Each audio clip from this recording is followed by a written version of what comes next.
The most popular version of shadow work on the internet right now has almost nothing to do with what Carl Jung actually meant by the words shadow.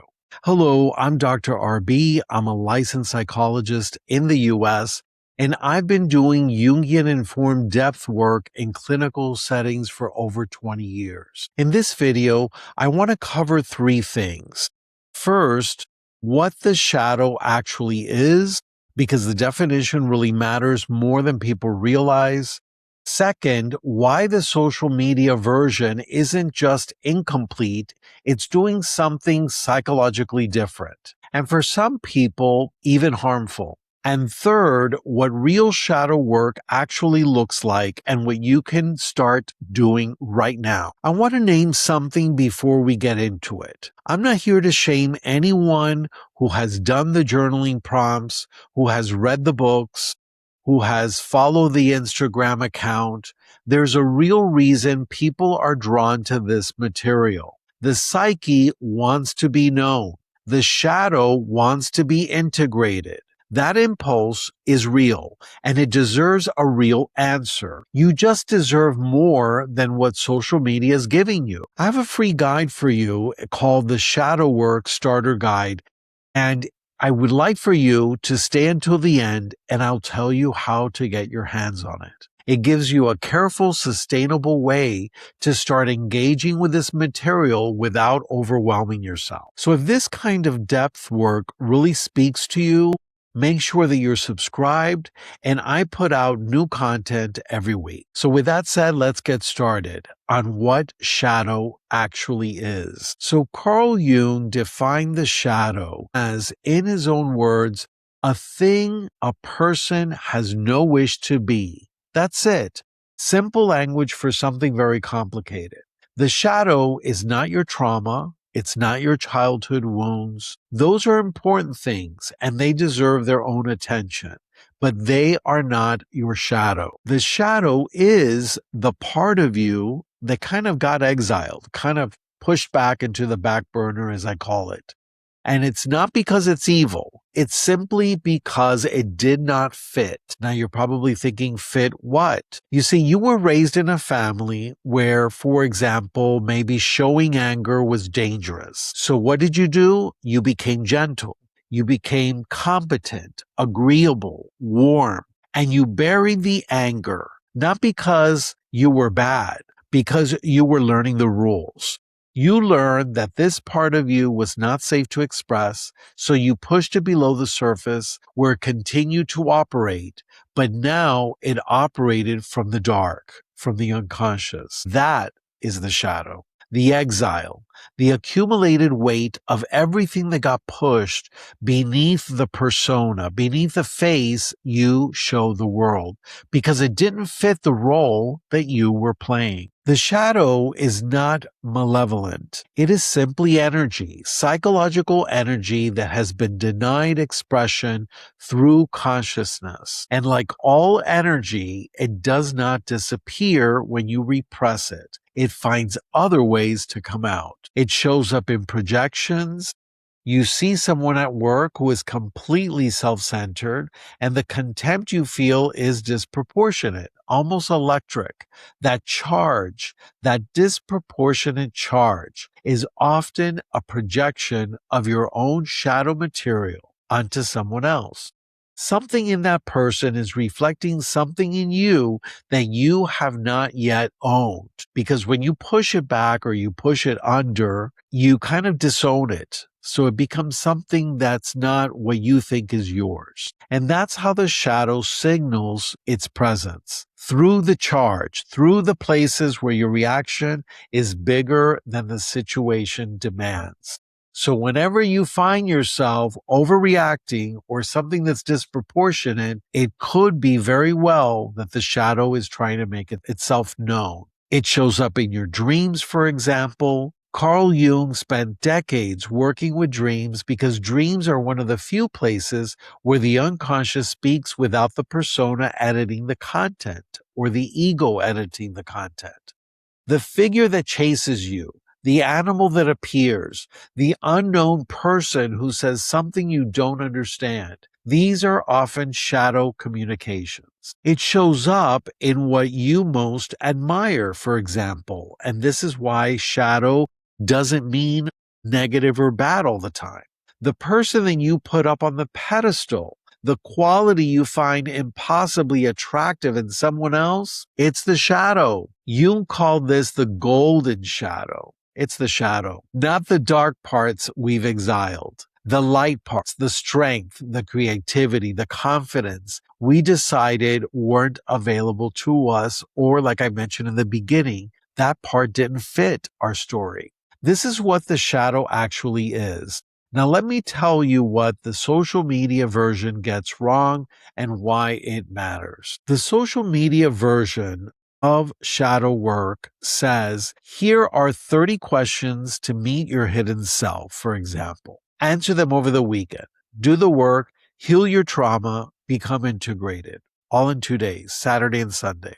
This is not shadow work. That is reflection. It could be good reflection. It could be valuable, but it is not the same thing as shadow integration. And pretending it is does something genuinely problematic for many people. Real shadow work in Jungian terms has 4 qualities that gets erased online. And we're going to talk about that now. The first one, it takes time. Jung wrote about individuation as being a lifelong process of integrating the unconscious with the conscious personality as a decades-long process, sometimes even lifelong. It's not simply a retreat. It's not a challenge month. It's decades. The shadow is encountered repeatedly in different forms at different life stages. The work doesn't end. It goes deeper. Second, it requires a container. This is the part that gets skipped entirely in the social media version, and it's the most important part. When you begin to encounter the shadow seriously, when you start to look at the projections, to work the dreams, to sit with the material the unconscious brings up, you need something to hold you while that happens. Historically, that container was the therapeutic relationship. It was described as the analyst, the spiritual director, the guide who has done their own work and they can witness yours. The reason you need a container is not because you're fragile. It's because the psyche is not a database. It's a living system. And when you start pulling on certain threads, things move. And things moving without container or without containment can become what clinicians call psychological flooding. And what does that mean? That means that repressed material coming forward faster than the ego or you can metabolize it. Yeah. This shows up as overwhelm, sudden depression, feeling like the floor dropped out from under you. The 30 prompts on your phone version doesn't tell you this because it's not designed to. It's designed to get you to open the app and again tomorrow. And I just want to say something here. When I started out as an intern, I remember I was dealing with a client and she was in her 20s. And this, I was so excited to like dive into the unconscious. I really wanted to get in and see everything that was there. And as I began working with this client trusted me enough to open up. So the first session, this client was very strong-willed, tough. You think she could do anything. And by the third session, she had fallen apart. Every session she was crying. She didn't know what to do with her life. And I got really scared and really nervous. I had to talk to my supervisor about this client, and my supervisor told me that there was no container. I was basically getting her to open up like a dam breaking and, the rivers flooding the valley. That's really what was happening in the session. And I kept digging and digging and digging because I loved the work, but I was clueless about how this was affecting this client. So I basically had to stop digging and get the client back to a place where the client felt strong again.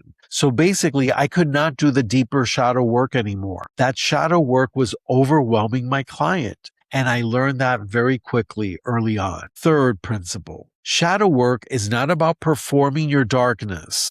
There is a version online that looks like this. Someone posts about their anger, their jealousy, their darkness with the caption, doing the shadow work. That is not shadow integration. That is broadcasting.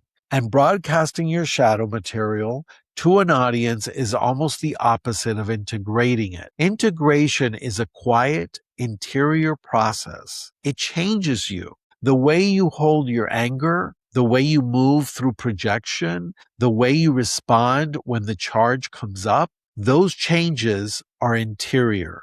They don't require performance. Fourth, the goal is not to eliminate the shadow. This is perhaps the deepest misunderstanding here. People approach shadow work as though the goal is to clean out the darkness and arrive at some lighter, unburdened state, a nirvana sense. No. Jung did not believe that was possible, and he did not believe it was necessary or even desirable.